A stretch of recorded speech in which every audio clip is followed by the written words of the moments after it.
Hello दोस्तों, आपका स्वागत है। क्या हमारे आसपास के पदार्थ शुद्ध हैं? लेसन में चलिए स्टार्ट करते हैं। एनसीईआरटी के मॉक टेस्ट पेपर में पहला क्वेश्चन देखते हैं।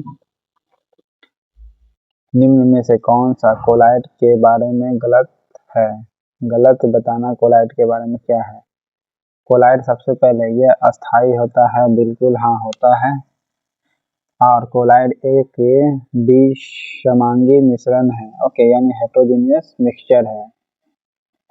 ओके, विषमांगी मिश्रण है यानी हेटेरोजेनियस मिक्सचर है।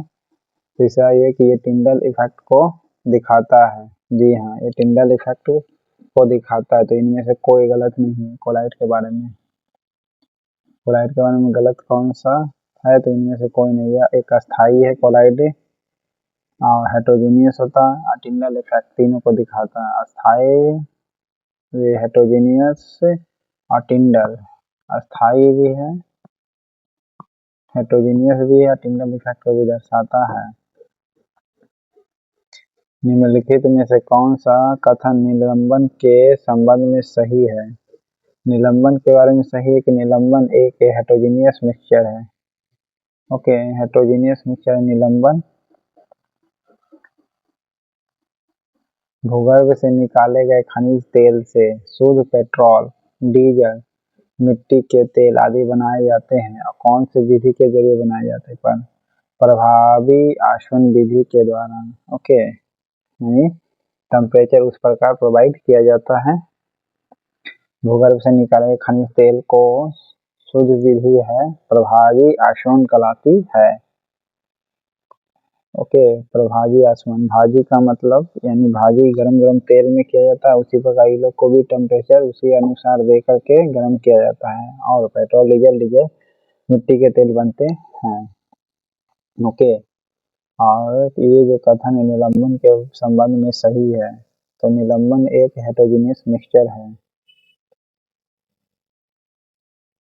निम्नलिखित में से किस विलयन की पहचान उसकी गंध से की जाती है?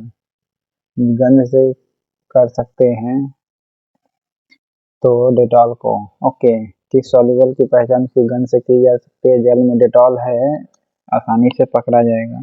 बाकी जल में पोटेशियम परमैंगनेट है तो नहीं महकती है। जल में चीनी अगर मिली है तो फिर भी नहीं महकेगी। जल में अगर नमक मिला हुआ फिर भी नहीं महकेगा। ओके, या पोटेशियम परमैंगनेट काहे नहीं मिला हो। ओके, तो सॉल्युबल अगर डेटॉल है तब गंध होगी। समुद्री जल से प्राप्त नमक, देख रहे गलत कितना % किया है। समुद्री जल से प्राप्त नमक से अशुद्धियों को खत्म करने के लिए निम्न में से किस प्रोसेस का प्रयोग किया जाता है? किस प्रोसेस का? तो क्रिस्टलाइजेशन को करते हैं। ओके, शुद्ध नमक प्राप्त करना है तो क्रिस्टलाइजेशन प्रोसेस किया जाता है। ओके, क्रिस्टलाइजेशन प्रोसेस किया जाता है नमक से अशुद्धियां निकालना हो तो।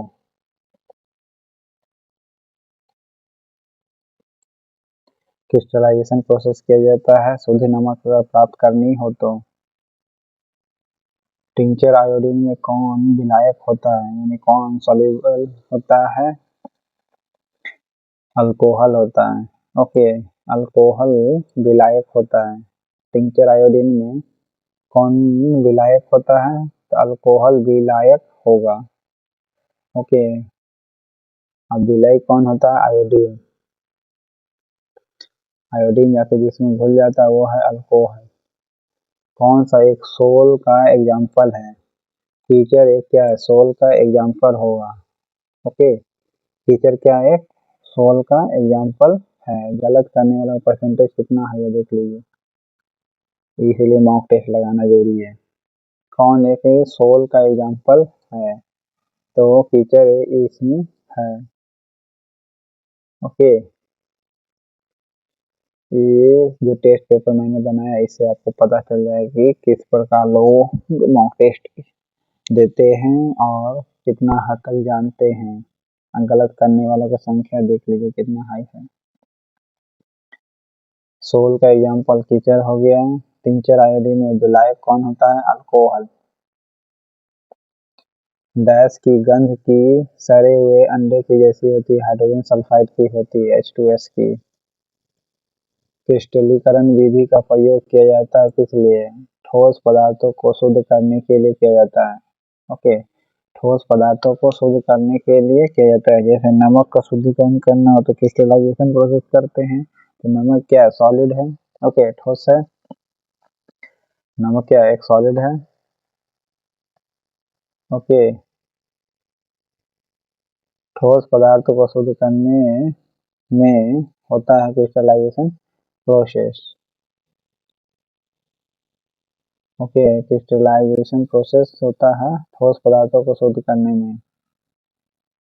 हाइड्रोजन सल्फाइड की गैस से की गंध सड़े हुए अंडे की तरह होती है। निम्नलिखित में से किसे सार्वत्रिक विलायक यानी यूनिवर्सल सॉल्वेंट कहा जाता है? जल को कहते हैं यूनिवर्सल सॉल्वेंट। ओके, जल को क्या कहते हैं? यूनिवर्सल सॉल्वेंट कहते हैं। ओके, यूनिवर्सल सॉल्वेंट किसे कहते हैं? वाटर को। जल को कहते हैं यूनिवर्सल सॉल्वेंट।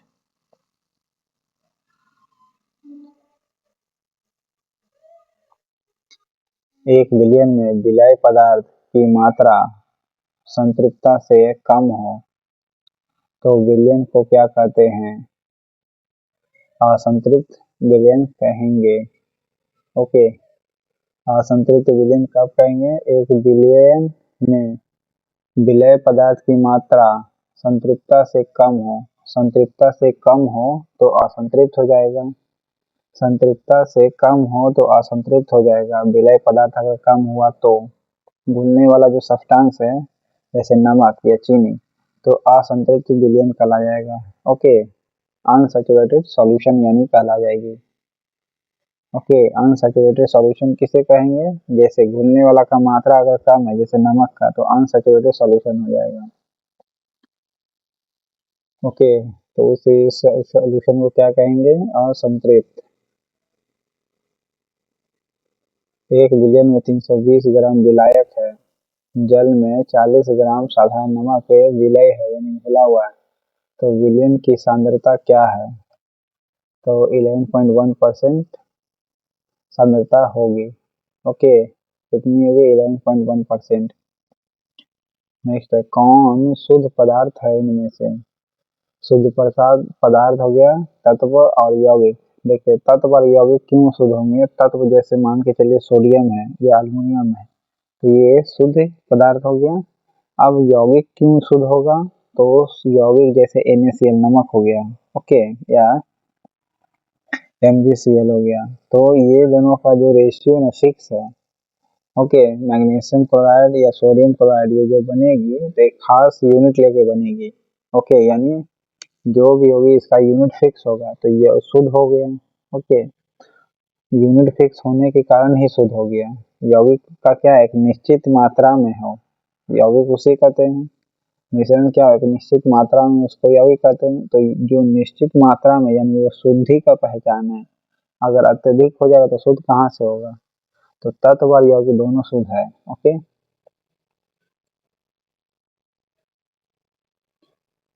किसी निश्चित टेम्परेचर पर यदि विलयन में और विलय पदार्थ नहीं घुलता तब उस विलयन को क्या कहते हैं? संतृप्त विलयन कहते हैं। ओके, क्या कहते हैं? संतृप्त विलयन। किसी निश्चित टेम्परेचर पर यदि विलयन में विलय पदार्थ नहीं घुलता है तब उस विलयन को क्या कहते हैं? संतृप्त विलयन। निश्चित टेम्परेचर विलयन में विलय पदार्थ घुलवे नहीं करेगा तो क्या होगा? बताए थे असंतृप्त का मतलब क्या है? घुलने वाला मात्रा क्या हो? कम हो तो असंतृप्त हो जाएगा यानी अनसैचुरेटेड होगा। अगर वही घुलने वाला मात्रा अगर ज्यादा हो जाएगा, ठीक है, किससे? जैसे चीनी 1 लीटर ले लीजिए, 1 किलो ले लीजिए, पानी कितना ले लीजिए आप? मात्र 1 गिलास ले लीजिए, तो क्या पूरा घुल जाएगा? नहीं ना, तो वो संतृप्त विलयन हो जाएगा। ओके, कौन सा हो जाएगा? संतृप्त। ओके, संतृप्त से याद रखने का है सानना। संतृप्त को सानना से याद रखेगा। जैसे आटा साना जाता है, ठीक है, तो आटा सना जाएगा। अगर आटा का मात्रा ज्यादा हो, ठीक है, पानी कम हो, तो सना सकता है क्या?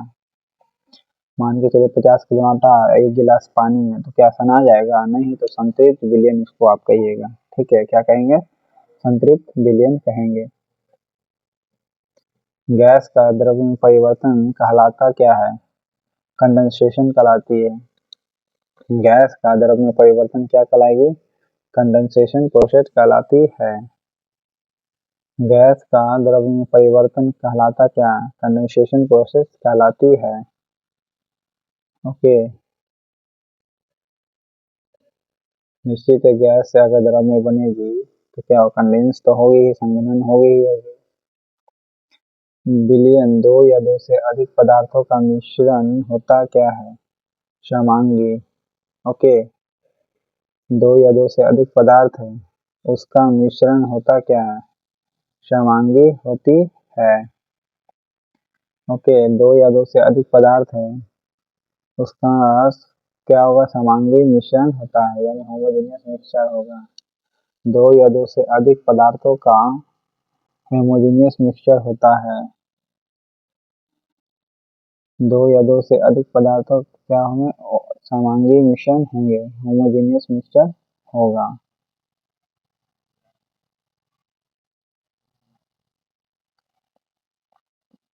हेटेरोजेनियस क्या होगा? एक ठोस हो जाएगा, एक लिक्विड हो जाएगा, तब विषमांगी मिश्रण हो जाएगा।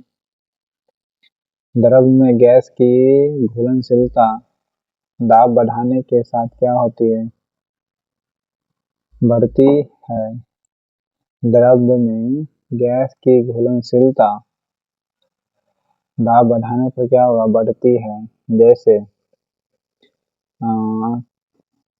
देखे होंगे थम्स अप वगैरह जो पीते हैं, या 5 रुपए में पीते हैं ना, जिसमें कार्बन डाइऑक्साइड मिला होता है, मेदू पे जिसे कहा जाता है, उसको आप पीते हैं तो घुलनशील दाब, तो प्रेशर बना रहता, बढ़ाया जाता है, तब जाकर के गैस घुल जाती है और सिप सिप आपको लगता है पीने के बाद।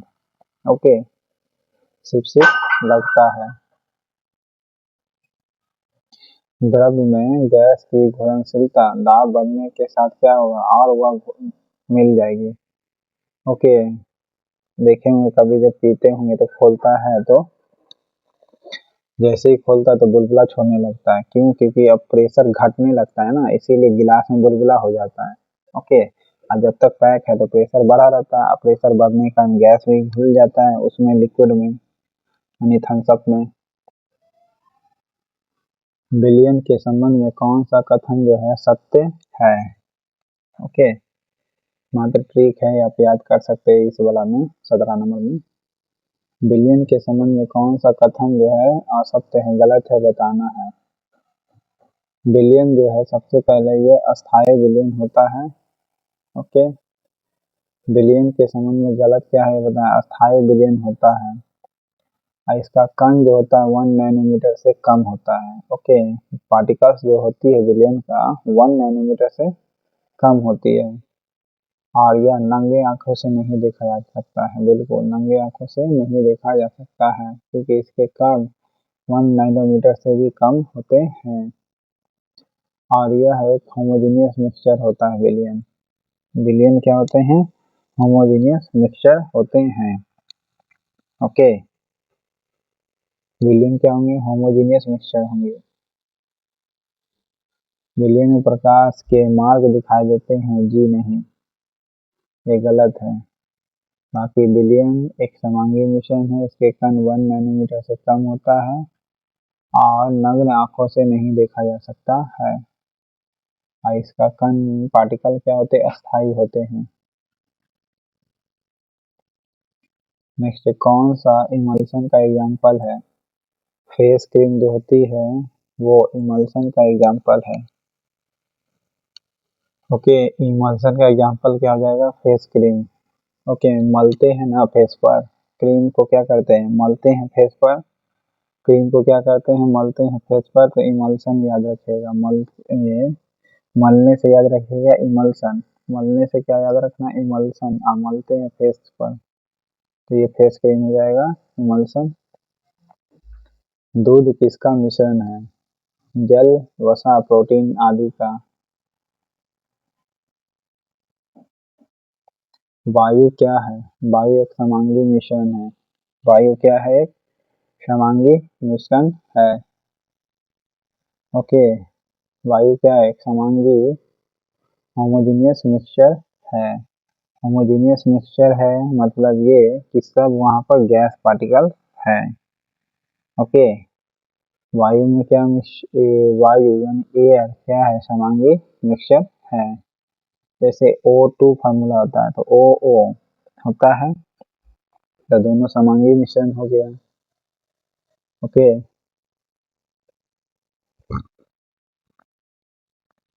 किसी विलयन के कणों का साइज कितना होता है? 1 नैनोमीटर से छोटा होता है, जिसको आप देख नहीं सकते हैं।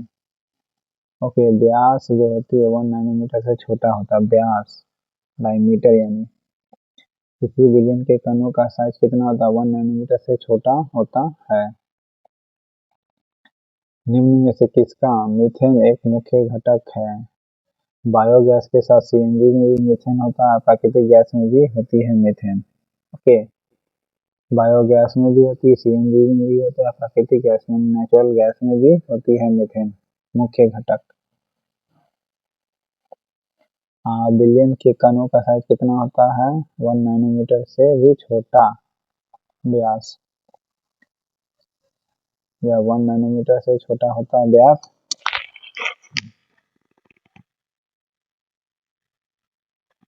चीनी और जल का मिश्रण होता है कितना? समांगी। ओके, चीनी और जल का मिश्रण क्या होता है? समांगी होता है। ओके, चीनी और जल का मिश्रण होता क्या है? समांगी होती है। ओके, चीनी और जल दोनों घुल जाती है तो होमोजेनियस हो जाती है। ओके, कौन सी विधि कीचड़ युक्त जल से जल को अलग करेगी? निस्यंदन विधि। उसी प्रकार किडनी भी करती है, सारे गंदा पदार्थ को निकाल करके फेंक। ओके, यूरिया बाहर निकालती है, अशुद्ध पदार्थ को शरीर में रखती है, तो निस्यंदन प्रोसेस है। उसी प्रकार कीचड़ को भी अलग करेंगे तो निस्यंदन ही कराएगा। ओके, कीचड़ को अलग कर दिया, शुद्ध पानी को बाहर कर देंगे तो निस्यंदन प्रोसेस कराते ही है। ओके, नमक शुद्ध करने का क्रिस्टलाइजेशन प्रोसेस कहलाता है। एरोसोल में परिक्षेपण माध्यम क्या होता है? गैस होता है। ओके, एरोसोल में परिक्षेपण माध्यम क्या होता है? गैस होता है। ओके, एरोसोल में परिक्षेपण माध्यम क्या होती है? गैस होगी। जेली की स्थिति में निम्नलिखित में से कौन सी परिक्षिप्ती प्रावस्था है? तो द्रव प्रावस्था होती है, लिक्विड की स्थिति में होती है। जेली की स्थिति क्या होती है? किस अवस्था में होती है? जेली लिक्विड की अवस्था में होती है। जेली जो होती है लिक्विड की अवस्था में होती है। ओके, जेली तो आप देखेंगे लिक्विड की ही अवस्था में होती है।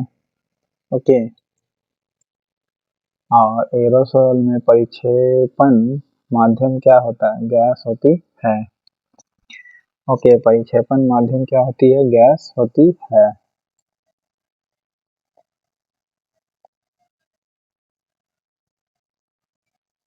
विलयन पदार्थ की वह मात्रा जो किसी ताप पर संतृप्त विलयन में उपस्थित है उसकी डैश कहलाती है। क्या कहलाती है? घुलनशीलता कहलाती है।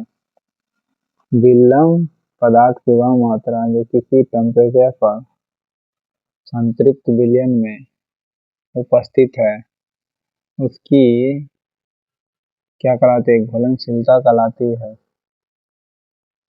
विलयन माने विलय, यहाँ लिखा है विलय पदार्थ की वह मात्रा, विलयन नहीं होता है, विलय होता है। विलय पदार्थ की वह मात्रा जो एक निश्चित टेम्परेचर पर क्या होता है? संतृप्त विलयन में उपस्थित होता है, यानी संतृप्त विलयन में घुला होता है, उसी को कहते हैं घुलनशीलता। ओके, क्या कहेंगे? घुलनशीलता कहेंगे।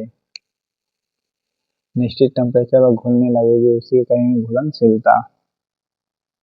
एसीटोन और जल के मिश्रण को किस विधि के द्वारा अलग किया जा सकता है? तो आसवन प्रोसेस के जरिए किया जा सकता है। एसीटोन और जल के मिश्रण को आसवन प्रोसेस के जरिए कर सकते हैं। एसीटोन और जल के मिश्रण को किस प्रोसेस के द्वारा अलग करेंगे?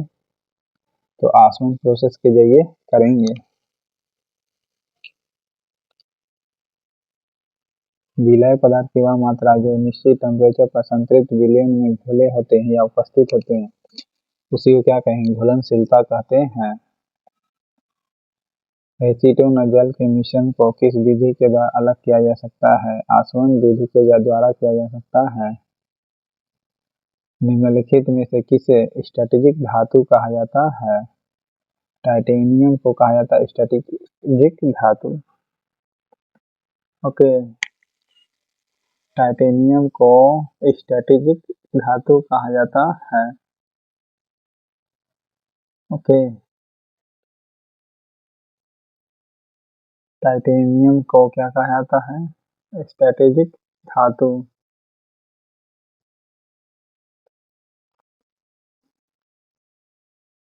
निम्न में से कौन एक यौगिक के लिए गलत है ये बताना है। तत्वों के एक निश्चित अनुपात में मिलने से बनता है। जी हाँ, कंपाउंड तभी बनेगी जब निश्चित मात्रा में उसे आप मिलाइएगा। टाइटेनियम का एटॉमिक नंबर 22 होता है। टाइटेनियम का एटॉमिक नंबर कितनी होती है? 22। ये स्टैटिक मेटल है। ओके, स्ट्रेटेजिक मेटल है। ये 4B में आता है, यानी 4th नंबर पर। कॉलम के 4th B में कहिएगा या 4 में कहिएगा। एटॉमिक नंबर 22 आता टाइटेनियम का।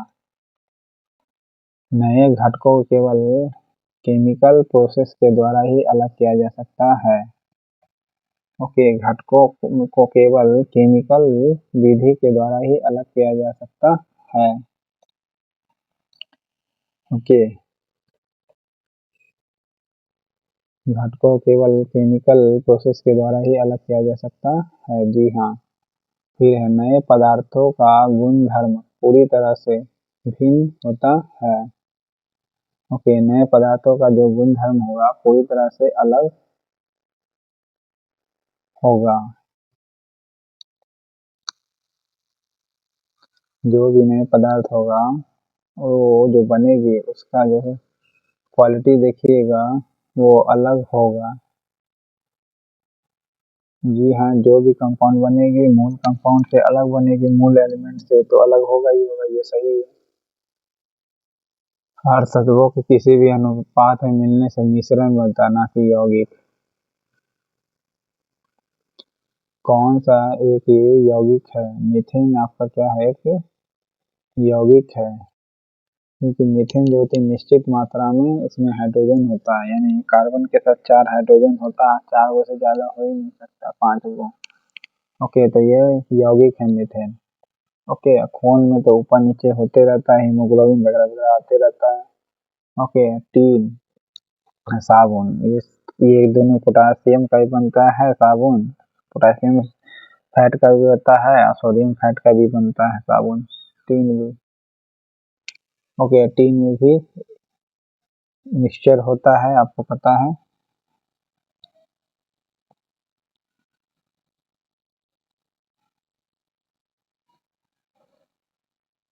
पित्तल में कॉपर की प्रतिशत मात्रा लगभग कितनी होती है? 70%। पीतल में कॉपर का परसेंटेज कितनी होती है? 70% होती है।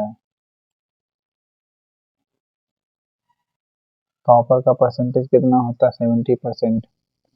वायु के घटक गैसों को पृथक करने के लिए द्रवित वायु को क्या कहते हैं या क्या करते हैं? प्रभाजी या शून्य करते हैं। ओके, वायु के घटक गैसों को पृथक करने के लिए यानी अलग करने के लिए लिक्विड एयर को क्या करते हैं? प्रभाजी या शून्य करते हैं। हाँ, पित्तल में कॉपर कितना परसेंट होता है? 70% होती है।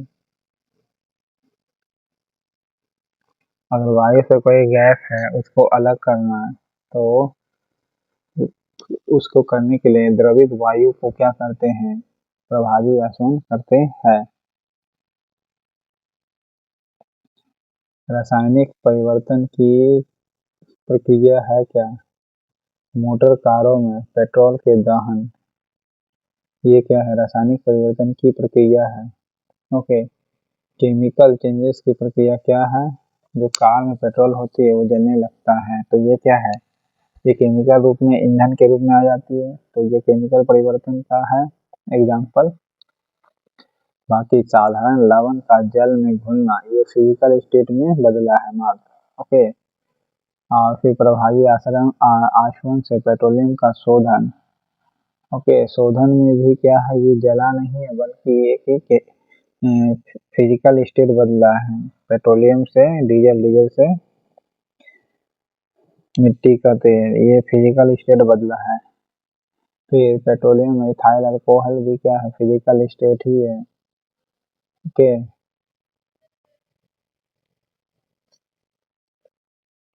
टिंचर आयोडीन किसका विलयन होता है, आयोडीन प्लस अल्कोहल का होता है। टिंचर आयोडीन किसका मिश्रण होता है विलयन, तो आयोडीन और अल्कोहल का होता है। ओके, आयोडीन और अल्कोहल का होता है टिंचर आयोडीन मिक्सचर। मोटर कारों में पेट्रोल का जलना ये क्या है, केमिकल प्रोसेस है।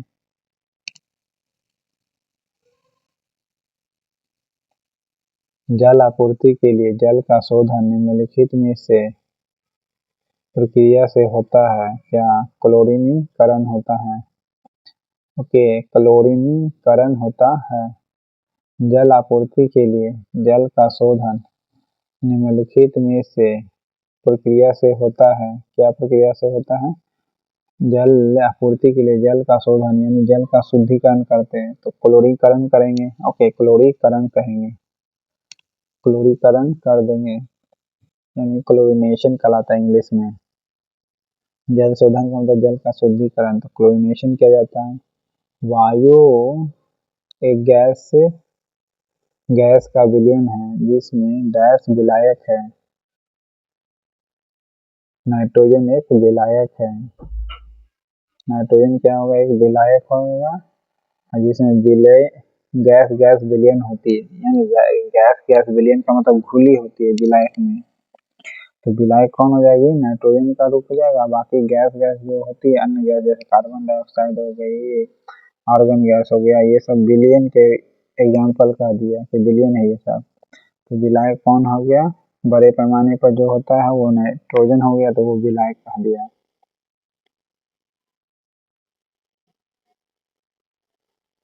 दो विलयनों को आइसोटोनिक कहा जाता है जब उनका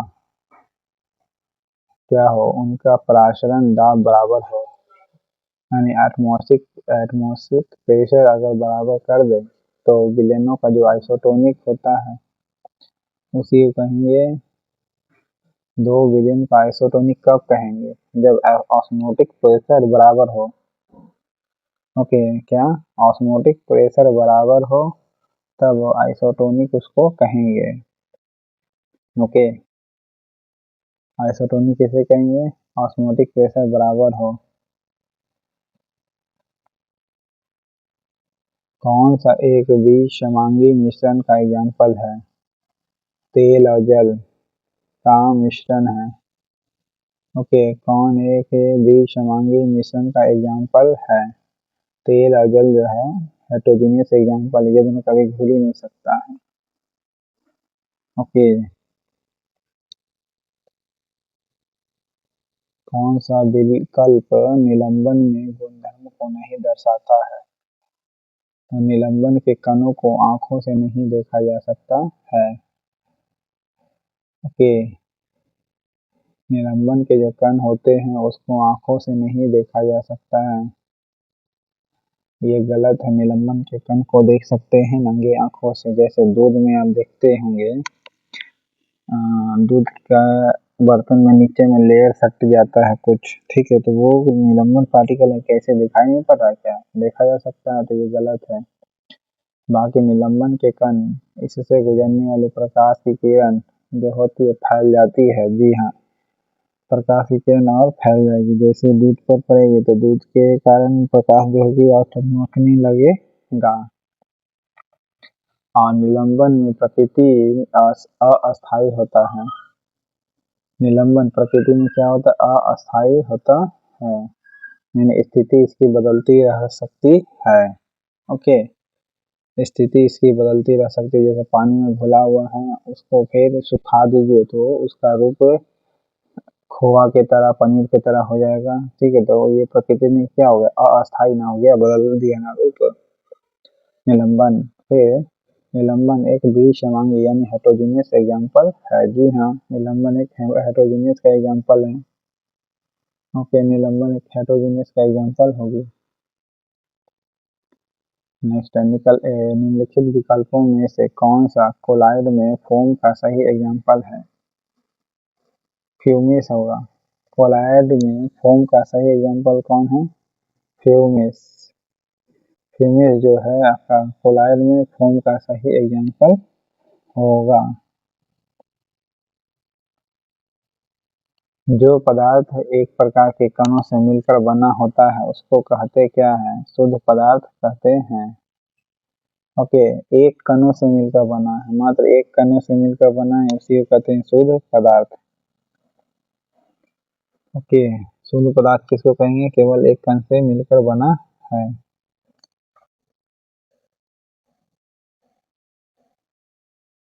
कोलाइड में फोम का सही एग्जाम्पल कौन है? फ्यूमिस है। निलंबन के संबंध में क्या सत्य है ये बताना है। यह एक विषमांगी मिश्रण है। जी हाँ, निलंबन के संबंध में यह सत्य है। निलंबन एक हेटेरोजीनियस मिक्सचर है। बिल्कुल हाँ, जैसे दूध, मलाई, फिर ये अस्थायी रूप बदल लेता है। ठीक है, पानी में मिला रहता है, फिर खोआ पनीर बन जाता है, तो रूप बदल जाएगा, यानी अस्थायी है। ये कुछ समय के लिए टिंडल इफेक्ट को भी दर्शाता है। जी हाँ, टिंडल इफेक्ट को भी दर्शाएगा। खाद्य तेलों को वनस्पति घी में किस प्रक्रिया के द्वारा बदला जा सकता है? हाइड्रोजनीकरण के द्वारा कर सकते हैं, यानी हाइड्रोजनेशन प्रोसेस करते हैं। खाद्य तेलों को वनस्पति घी में बदल देते हैं, तो हाइड्रोजनेशन कहते हैं। क्लोरीनेशन पानी को शुद्ध करने का प्रोसेस है। दाब बढ़ाने पर विलयन, जैसे विलयन क्या होती है? ठोस और द्रव्य की विलेयता या घुलनशील क्या होती है?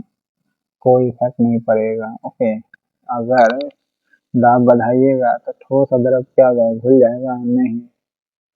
हाँ, ये भले आप कह सकते हैं द्रव में गैस घुल सकता है दाब बढ़ाने पर, जैसे कोका कोला में पानी में गैस घुल जाता है, तो दाब बढ़ाने से घुल जाता है। ओके, लेकिन ठोस और द्रव के पर कोई प्रभाव नहीं पड़ेगा दाब बढ़ाने पर। नेक्स्ट, निम्नलिखित में से कौन सा समांगी मिश्रण का एक एग्जाम्पल नहीं है? तो जल में तेल। ओके, वाटर में जो तेल होती है यह एक समांगी मिश्रण का एग्जाम्पल नहीं है। ये यानी हेटेरोजीनियस का एग्जाम्पल है। बिल्कुल हाँ, वाटर में तेल क्या है? हेटेरोजीनियस का एग्जाम्पल होती है। असमांगी मिश्रण जल में चीनी घुलना ये है, जल में कॉपर सल्फेट घुलना ये भी समांगी मिश्रण है। ओके, कॉपर सल्फेट का शून्य घुलना और फिर जल में घुला हुआ लवण। नेक्स्ट, टिंडल इफेक्ट प्रदर्शित करता है किसको? कोलाइडल विलयन को। ओके, कोलाइडल विलयन को इफेक्ट करेगी। टिंडल इफेक्ट किसको प्रदर्शित करती है? कोलाइडल विलयन को इफेक्ट करेगी। ओके, कोलाइडल विलयन को इफेक्ट करेगी टिंडल इफेक्ट। समांगी मिश्रण को क्या कहते हैं? विलयन कहते हैं। ओके, समांगी मिश्रण को क्या कहते हैं? विलयन कहेंगे। समांगी मिश्रण जब भी रहेगा तो उसे विलयन यानी सॉल्यूशन कहेंगे। विलयन कहते हैं समांगी मिश्रण को।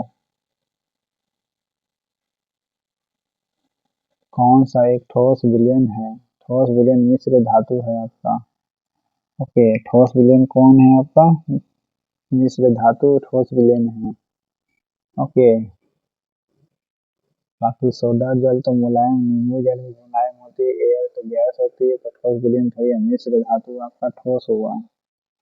ओके, धातु क्या होती है? ठोस होती है, लिक्विड भी होती है। ओके, लेकिन ठोस विलीन कौन हो जाएगी? मिश्र धातु। महासागरों से शुद्ध जल किस विधि से प्राप्त की जा सकती है? आसवन प्रोसेस के जरिए कर सकते हैं। महासागरों से जल अगर शुद्ध प्राप्त करना है तो कौन सा प्रोसेस के जरिए करेंगे? आसवन प्रोसेस के जरिए करेंगे। नमक निकालना शुद्धिकरण क्रिस्टलाइजेशन प्रोसेस कहला जाएगा। महासागरों से शुद्ध जल प्राप्त करना है तो आसवन प्रोसेस करेंगे। स्याही से रंग वाले घटक को अलग किया जा सकता है। ओके, स्याही से रंग वाले घटक को अलग किया जा सकता है। कैसे? तो वाष्पीकरण के जरिए।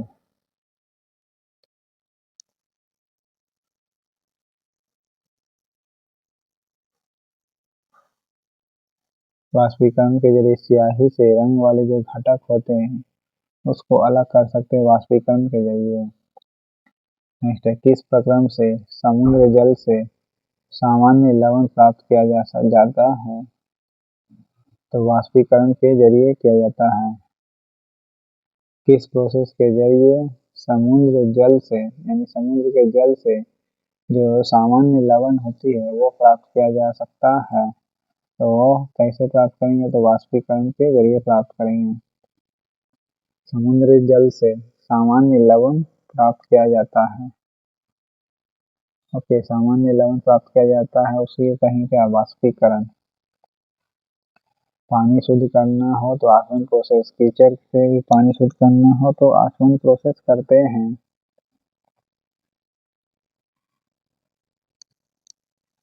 किसमें क्रोमेटोग्राफी का प्रयोग किया जाता है? रक्त से नशीले पदार्थ को अलग करना हो तो भी क्रोमेटोग्राफी प्रोसेस करते हैं। रक्त में अगर नशीला पदार्थ मिल गया है जैसे दारू, तो उसको अलग करना है तो क्रोमेटोग्राफी प्रोसेस कर सकते हैं। या फिर नशीला पदार्थ बोला है तो दारू हो गया, गांजा, ये सब वगैरह में मिल गया है तो क्रोमेटोग्राफी प्रोसेस के जरिए अलग कर सकते हैं। दूसरा, प्राकृतिक रंगों से पिगमेंट को अलग करना हो तो, जी हाँ, प्राकृतिक जो रंग होती है उससे पिगमेंट को अलग करना हो तब भी हम क्रोमेटोग्राफी प्रोसेस कर सकते हैं। ओके, प्राकृतिक रंगों से पिगमेंट को अलग करना हो तो कर सकते हैं। पिगमेंट को अलग करना हो, फिर डाई में रंगों को अलग करना हो तब भी कर सकते हैं। डाई में रंगों को अलग करना हो।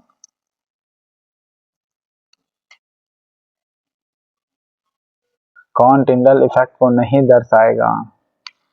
टिंडल इफेक्ट को दूध दर्शाएगा क्योंकि उसमें ठोस पदार्थ में मिला होता है, स्टार्च में भी दिखाएगा, उसमें भी मिला होता है, कुहासा भी में भी होता है। टिंडल इफेक्ट को दिखाएगा ही दिखाएगा। दूध, स्टार्च, कुहासा, दूध, स्टार्च, कुहासा या टिंडल इफेक्ट को दर्शाएगा। दूध, स्टार्च, कुहासा किसको दिखाएगा? टिंडल इफेक्ट को दर्शाएगा। कॉपर सल्फेट का विलयन नहीं दर्शाएगा। ओके, कॉपर सल्फेट का विलयन जो होती है ये नहीं दर्शाएगा। दूध, स्टार्च, कुहासा दिखाएगा। कौन सा एक भौतिक परिवर्तन है? जल से बर्फ बनना, ये फिजिकल रूप है। ओके, खाना पकाना केमिकल प्रोसेस है, पौधे का वृद्धि होना बायोलॉजिकल प्रोसेस है। कौन एक यौगिक नहीं है, यानी कंपाउंड नहीं है? यौगिक नहीं है तो हीरा जो है आपका कंपाउंड नहीं है। ओके, ये मिश्रण है, ये एलिमेंट है, पर निश्चित मात्रा में कार्बन का रूप होता है। जल तो आपका निश्चित मात्रा में होता है, कार्बन डाइऑक्साइड भी निश्चित मात्रा में यौगिक हो गया, मीथेन भी आपका यौगिक हो गया। हीरा नहीं होगा। ओके, शुद्ध एलिमेंट कहा जाएगा हीरा को क्योंकि वन एलिमेंट होता है। ओके, भात युक्त पेय जिसे कोका कोला भी एग्जांपल ले लेके बोल रहा है। पेय में एक विलय होता है, ये सिर्फ समझाने के लिए है। कार्बन डाइऑक्साइड हो गया। भात युक्त पेय में विलय यानी घुला हुआ कौन होता है? बताया था, प्रेशर बढ़ाने पर गैस घुल जाती है द्रव में, तो कौन होगा? कार्बन डाइऑक्साइड गैस घुला होता है। ओके, बात युक्त पेय कोक में घुला होता है। चीनी और जल के विलयन के लिए कौन गलत है? चीनी एक विलायक है। बिल्कुल नहीं, पानी विलायक होती है। ओके, विलय भले कह सकते, चीनी एक विलय है, विलायक नहीं होगी। चीनी या जल भले एक होमोजेनियस मिक्सचर है। बिल्कुल, चीनी एक विलय है। जी हाँ, जल एक विलायक है। बिल्कुल। परिक्षिप्त प्रावस्था एवं परिक्षेपण माध्यम से मिलकर बने विलयन को कहते क्या है? कोलॉइडल विलयन कहते हैं। परिक्षिप्त प्रावस्था एवं परिक्षेपण माध्यम से मिलकर बने जो विलयन होते हैं उसको कहते क्या है? कोलॉइडल विलयन कहते हैं। कोलॉइडल विलयन किसे कहेंगे? परिक्षिप्त प्रावस्था होती है और परिक्षेपण माध्यम से मिलकर जो बना होता है, परिक्षेपण माध्यम से मिलकर बने होते हैं उसे विलयन कहते हैं। बने विलयन को कहते क्या है भले? उस विलयन को कहेंगे कोलॉइडल विलयन। परिक्षिप्त प्रावस्था एवं परिक्षेपण माध्यम से मिलकर बने जो विलयन होते हैं उसको कहते क्या है? तो कोलॉइडल विलयन कहते हैं। कौन सा अवस्था? परिक्षिप्त प्रावस्था और परिक्षेपण। तो इस प्रकार का 60 क्वेश्चन था। क्या हमारे आसपास के पदार्थ शुद्ध है में एनसीईआरटी के चैनल पसंद आए तो लाइक करिएगा, सब्सक्राइब करिएगा। Thank you.